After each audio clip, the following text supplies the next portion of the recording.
Back pain जो होता है, बैक पेन के हिसाब से हम लोग सोचते हैं कि क्यों बैक पेन हो रहा है, कितना दिन हो रहा है। कोई बोलता है कि क्रोनिक पेन हो रहा है, एक्यूट पेन हो रहा है। एक्यूट पेन में जैसे देखते हैं कि अगर सियाटिका हो रहा है, अगर पेन कमर से नीचे जा रहा है और पेन अगर उसमें बहुत ज़्यादा पेन हो रहा है तो उसमें क्या होता है ना, कमर में पेन जो होता है उसमें एक्यूट केस अगर हो गया, वो क्या होता है ना, बैठने के टाइम पेन हो जाता है, सुबह उठते ही पेन ज़्यादा हो जाता है। लेकिन क्रोनिक पेन में क्या होता है ना, उसमें अगर पेशेंट चलने लगे, बहुत देर काम करने लगे, जब रात को रेस्ट लेते हैं तब पेन होता है। तो आज हम डिस्कशन करते हैं कि बैक पेन और सियाटिक पेन के बारे में। तो मैं डॉक्टर सूर्य प्रकाश नायक आपको निरामय अल्टीमेट केयर में स्वागत करते हैं। तो आज का जो टॉपिक है, तो इसमें हम बोलना चाहते हैं कि सियाटिक नर्व जो होता है बहुत लंबा नर्व रहता है, जो कमर से लेके पूरा फीट तक जाता है। बहुत सारे पेशेंट क्रोनिक केस में ये कंप्लेन करते हैं कि मेरा सिर्फ एंकल पेन हो रहा है, एंकल के साइड वाला एरिया पेन हो रहा है, पैर के पीछे पेन हो रहा है। जो कि पेन होता है उसका टारगेट एरिया जो रहता है हमें जो ट्रीट करना है वो रहता है कि बैक एरिया, जहाँ से नर्व ऑरिजिन करता है, नर्व रूट जहाँ से ऑरिजिन करता है। तो एक्यूट पेन में क्या होता है ना, पेशेंट का बोलते हैं कि स्पाजम होता है, पेन बहुत ज़्यादा होता है। और जितने टाइम जो बैठते हैं, कोई ऑफिशियल काम करते हैं, बैठते हैं, जब बैठने टाइम पेन हो जाता है। और सुबह उठते ही क्यों पेन होता है कि रात को अगर पेशेंट कोई पोस्चर ख़राब करके सो रहा है, कोई फ्लेक्शन पोजीशन में आ गया, कोई एक्सटेंशन पोजीशन में आ गया और कोई ट्विस्टिंग ज़्यादा कर लेता है, उसमें क्या होता है ना, पेन बढ़ जाता है सुबह होता ही और स्पाजम हो जाता है।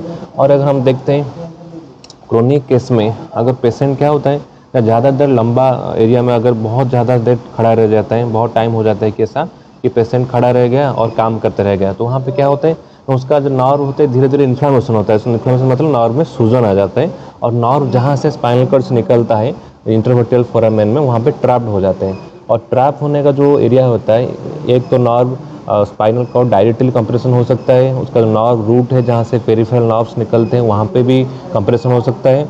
और जहाँ से आए हैं लिम्ब तक जो मसल्स रहते हैं, जैसे पायरिफेरल सिंड्रोम बोलते हैं, पायरिफेरल में कंप्रेशन हो सकता है। और पोस्चर खराब की वजह से भी वहाँ पे पेन हो सकता है, नर्व में सूजन आ सकता है। तो हम ये इसमें ये बताना चाह रहे हैं, पहले पोस्चर जो है उसको बैलेंस करना है, पोस्चर करेक्शन करना है।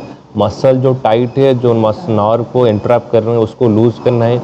और क्यों जो होता है नर्व पेन क्यों होता है, नर्व में इन्फ्लेमेशन, ऐसा नहीं कि सिर्फ हम फिजियोथेरेपी कर लिए, सिर्फ कुछ एक्सरसाइज कर लिए जिसमें पेन ठीक हो गया। बहुत ज़्यादा जैसे कि विटामिन्स रहता है, न्यूट्रिएंट्स रहता है, जिसमें खाने से पेन भी कम होता है। क्यों, अगर इसमें किसी का आयरन डिफिशियंसी हो जाता है, कैल्शियम डिफिशियंसी होता है, मैंगनीज डिफिशियंसी होता है, उसमें भी पेन होना शुरू हो जाता है। जो कि हमें ध्यान रखना है कि हमारा एक्सरसाइज के साथ डाइट और उसका विटामिन जो ले रहे हैं, हमारा जो सप्लीमेंट है वो भी ठीक चल रहा है। उसके साथ पेशेंट जैसे सुबह उठते ही अगर कुछ वर्कआउट नहीं किए, कुछ स्ट्रेचिंग नहीं किए और वार्म अप नहीं किए और सडनली वर्क फील्ड में चले जाता है, वहाँ पे क्या होता है ना, मसल जो स्टीप रहता है बहुत ज़्यादा, वहाँ पे कोई रिलैक्सेशन नहीं हो पाता है। जो वर्क फील्ड रहता है वहाँ पे अगर कोई थोड़ा सा भी लोड आ जाता है तो स्पाइन में वहाँ पे एक सिग्नल जाता है, जिसकी वजह से स्पाइन स्पाजम कर लेता है सारा मसल को, और ये एक्यूट पेन शुरू करता है। और एक्यूट पेन को कवर अप करने के लिए, अगर कोई पेशेंट को राइट साइड झुकने में पेन हो रहा है, ये एक्यूट पेन है, और उसको कवर अप करने के लिए अगर ये पेशेंट एक पोस्चर ले जाता है जिसमें ये पेन कम होता है, वो पोस्चर एक बैड पोस्चर को आदत करते करते ये क्रोनिक पेन में चला जाता है। और क्रोनिक पेन में जो स्पाइन होता है उसमें डिफॉर्म हो जाता है, स्पाइन का डिफॉर्मिटी चेंज हो जाता है, जैसे लोडोसिस होना, कोई हाइपर लोडोसिस होना, हाइपोटिक पोस्चर होना थोरासिक में, और स्कोलेसिस होना, जैसे कि स्पाइन लैटरली टिल्टेड हो जाता है।